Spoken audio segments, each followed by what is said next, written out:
Hello दोस्तों, zoology study में आप लोगों का स्वागत है। हम लोग स्टार्ट कर रहे हैं एमएससी जूलॉजी का क्लास। दोस्तों, एमएससी जूलॉजी थर्ड सेम का सेकेंड पेपर का टॉपिक है साइटोटैक्सोनॉमी, जो यूनिट फर्स्ट के अंतर्गत है। तो इसके साइनॉप्सिस देख लेते हैं। Introduction, definition, chromosome, type of chromosome, class of cytotaxonomy, karyotype, karyometa, chromosome bonding, inversion, translocation, conclusion और रेफरेंस। तो आइए स्टार्ट करते हैं। तो जैसे कि नाम से ही कुछ पता चल रहा है, साइटोटैक्सोनॉमी। तो हम जैसे कि आप लोगों को पता ही होगा, साइटो मीन्स सेल्स, कोशिका, और टेक्सोनॉमी क्या होता है। तो इस अर्थ में विभिन्न प्रकार के ऑर्गेनिज्म होते हैं, एनिमल्स होते हैं, जिनका स्टडी करना, एक साथ स्टडी करना इम्पॉसिबल होता है। इसलिए इन ऑर्गेनिज्म को डिफरेंट क्लास में क्लासीफाइड किया जाता है एंड स्टडी किया जाता है। और इस प्रकार जीवों को खोजकर पहचानने, नाम देने तथा समूहबद्ध करने को क्लासिफिकेशन या वर्गीकरण या टैक्सोनॉमी कहते हैं। अगर हम इस डिफिनेशन के रूप में देखें तो साइंस की वह ब्रांच जिसके अंदर एनिमल्स या ऑर्गेनिज्म के क्लासिफिकेशन का स्टडी किया जाता है, टैक्सोनॉमी कहलाता है।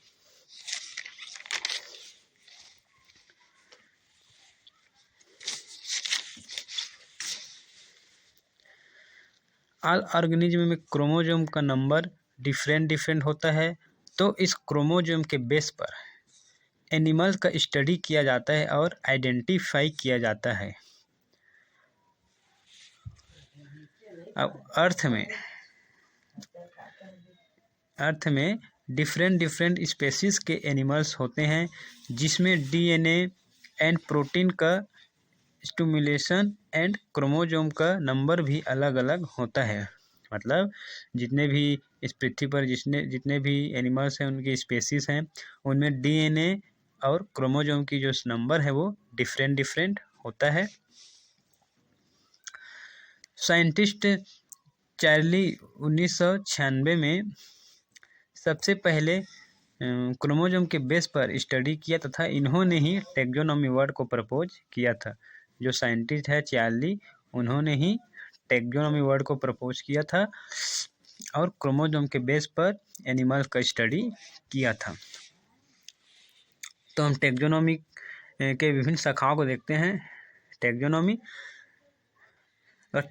को एकदम आसान भाषा में बोलें तो जो एनिमल्स हैं उनको क्लासिफिकेशन करने, उन्हें नाम देने या उनका नामकरण करने की जो प्रोसेस है वह टैक्सोनॉमी कहलाता है। तो इनके शाखाएं हैं, जैसे प्रोटीन टैक्सोनॉमी। अगर एनिमल को प्रोटीन के बेस पर क्लासीफाई करते हैं तो प्रोटीन टैक्सोनॉमी कहते हैं। Nucleoside taxonomy, कीमोटैक्सोनॉमी, cytotaxonomy, molecular taxonomy और इम्यून टैक्सोनॉमी। कीमोटैक्सोनॉमी मतलब जो एनिमल्स हैं उनके केमिकल बेस पर स्टडी किया जाता है, तो कीमोटैक्सोनॉमी। और उनके क्रोमोसोम के बेस पर स्टडी किया जाता है तो साइटोटैक्सोनॉमी। और इम्यून रिस्पॉन्स, इम्यून के बेस पर अगर स्टडी किया जाता है तो इम्यून टैक्सोनॉमी। और मोलिकुलर बेस पर अगर स्टडी किया जाते हैं तो मोलिकुलर टैक्सोनॉमी। ये कुछ विभिन्न ब्रांच है। अब आगे हम डेफिनेशन देखते हैं।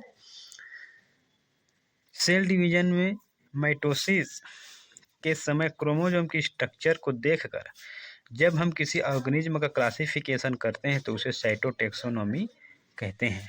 मतलब जो एनिमल्स होते हैं उनमें क्रोमोसोम, आप लोग क्रोमोसोम को जानते ही हैं। तो उन्हीं क्रोमोसोम के बेस पर अगर एनिमल्स का स्टडी करते हैं, उनको क्लासीफाइड करते हैं, तो वह साइटोटैक्सोनॉमी कहलाता है। यह बायोलॉजी का वह शाखा जिसमें किसी ऑर्गेनिज्म क्लासिफिकेशन या आइडेंटिफिकेशन उस ऑर्गेनिज्म के क्रोमोसोम के बेस पर किया जाता है तथा किसी पार्टिकुलर स्पेसीज का कंपैरेटिव स्टडी किया जाता है, उसे साइटोटैक्सोनॉमी कहते हैं। ठीक, डेफिनेशन देख लिया। अब हम देखते हैं क्रोमोसोम। क्रोमोसोम को आप लोग जानते ही हैं, फिर भी हम इसमें क्रोमोसोम है तो क्रोमोसोम को देखते हैं।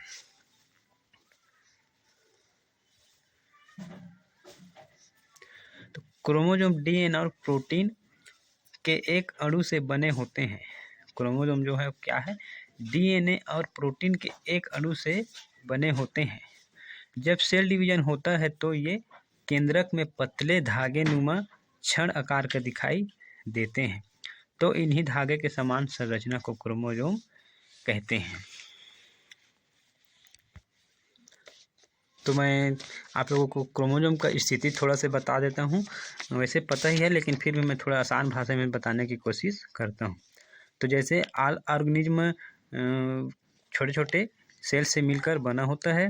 तो ऑर्गेनिज्म के जो सेल्स होते हैं, ये मान लो सिंपली सेल्स है।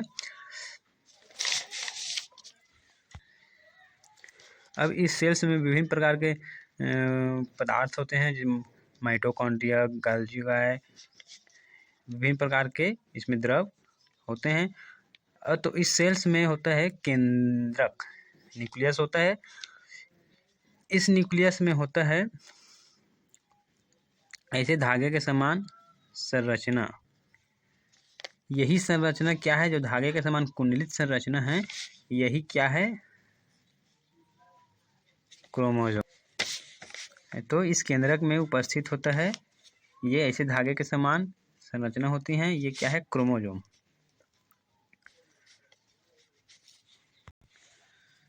तो देखिए, ये एनिमल सेल्स हैं, इसके अंदर ये क्रोमोसोम धागेनुमा संरचना होती है। ये जो धागेनुमा संरचना है, ये क्रोमेटिन तंतु कहते हैं। ये जो धागे हैं उनको क्रोमेटिन तंतु कहते हैं। ये जो धागेनुमा संरचना है, ये सेल डिवीजन के समय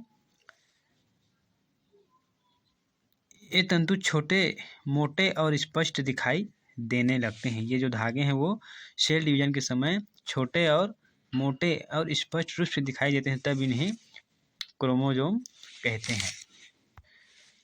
अब हम आगे देखते हैं। तो यहाँ तक हो गया था। अब क्रोमोसोम का कार्य क्या होता है।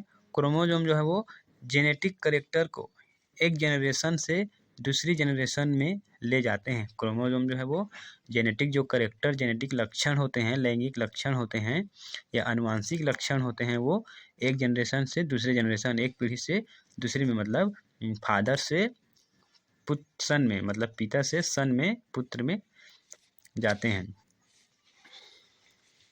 अब सेल डिवीजन के मेटाफेज तथा एनाफेज की अवस्था में इन्हें स्पष्ट रूप से देखा जा सकता है। क्रोमोसोम को मेटाफेज तथा एनाफेज की अवस्था में स्पष्ट रूप से देखा जा सकता है, और यह एनिमल तथा प्लांट्स के प्रत्येक प्रजाति में डिफरेंट नंबर में प्रेजेंट होते हैं। मतलब जितने भी एनिमल्स एंड प्लांट्स हैं उनमें डिफरेंट नंबर में होते हैं। प्रत्येक एनिमल में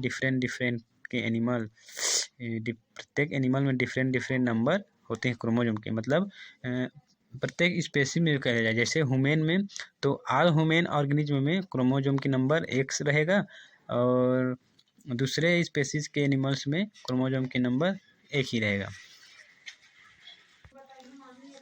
अब आगे देखते हैं। और क्रोमोसोम जो है वो प्रत्येक क्रोमोसोम एक द्रव पदार्थ से घिरा रहता है, जिसे मैट्रिक्स कहते हैं, और यह मैट्रिक्स बाहर से एक झिल्ली द्वारा घिरा रहता है, जिसे पेलिकल कहते हैं। देखिए संरचना को देखते हैं, क्या बोला है, जो प्रत्येक क्रोमोसोम है वो एक द्रव पदार्थ से भरा रहता है, जिसे मैट्रिक्स कहते हैं। ये क्रोमोसोम है, इसमें पूरा एक द्रव पदार्थ भरा रहता है, जिसे मैट्रिक्स कहते हैं। और यह क्रोमोसोम एक बाहर से एक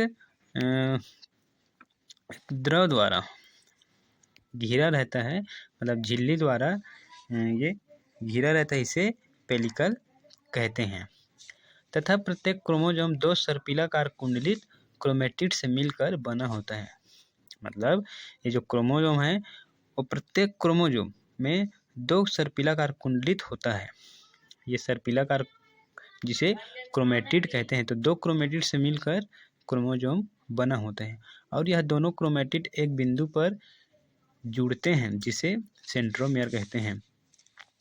और यह जो दो क्रोमेटिड है, ये और ये दोनों क्रोमेटिड एक बिंदु पर यहाँ जुड़ता है जिसे सेंट्रोमियर कहते हैं।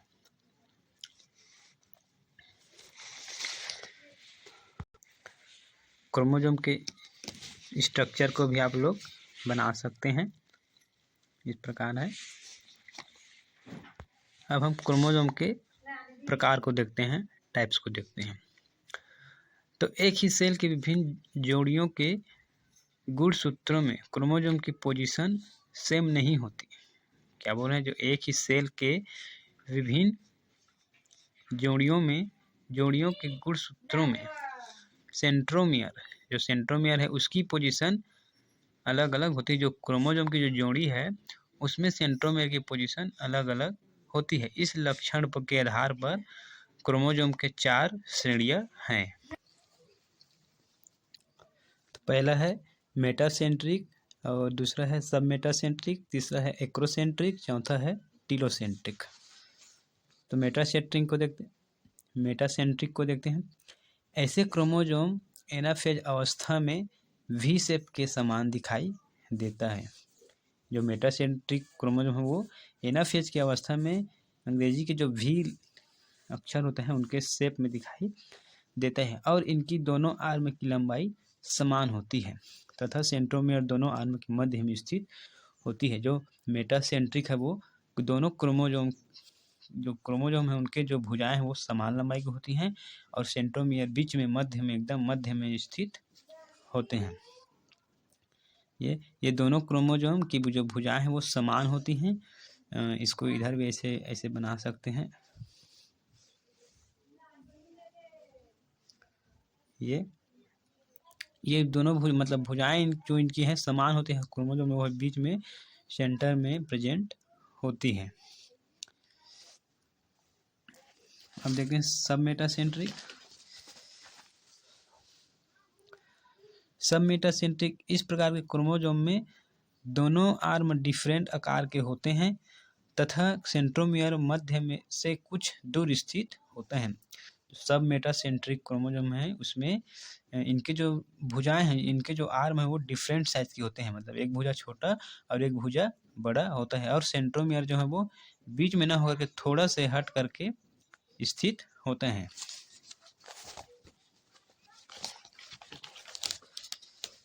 तीसरा देखते हैं एक्रोसेंट्रिक। इस प्रकार के क्रोमोजोम क्षण आकार का होते हैं। इनमें एक आर्म बहुत ही बड़ा तथा दूसरी आर्म बहुत ही छोटी होती है। एक्रोसेंट्रिक में इसके जो क्रोमोजोम की जो भुजाएं हैं वो एक आर्म बहुत ही छोटा होता है और एक आर्म बहुत ही बड़ा होता है और सेंट्रोमियर किसी एक छोर की ओर, और जो सेंट्रोमियर है वो या तो इधर या फिर इधर एक छोर में स्थित होता है, बीच में मध्य में स्थित नहीं होता। चौथा है टीलोसेंट्रिक। ऐसे क्रोमोजोम में केवल एक आर्म होती है। मतलब जो टीलोसेंट्रिक क्रोमोजोम है उसमें सिर्फ एक ही भुजाएं होती हैं, इधर भुजाएं नहीं होती, सिर्फ एक भुजाएं होती हैं। अब सेंट्रोमियर बिल्कुल किनारे पर होती है जिसे केवल एक आर्म बनती है। जो सेंट्रोमियर है वो बिल्कुल मतलब ऐसे क्रोमोजोम है, ऐसे मान लो क्रोमोजोम है, अगर यहाँ बीच में होता तो 2 आर्म हो जाता है, 1 और 2, लेकिन जो सेंट्रोमियर है इधर बिल्कुल किनारे पर स्थित होता है या फिर इधर, तो सिर्फ एक ही आर्म बनता है। इस प्रकार के क्रोमोजोम दुर्लभ होते हैं, मतलब रेयर होते हैं, मतलब ये कभी कभी अचानक ही होते हैं इस प्रकार के क्रोमोजोम।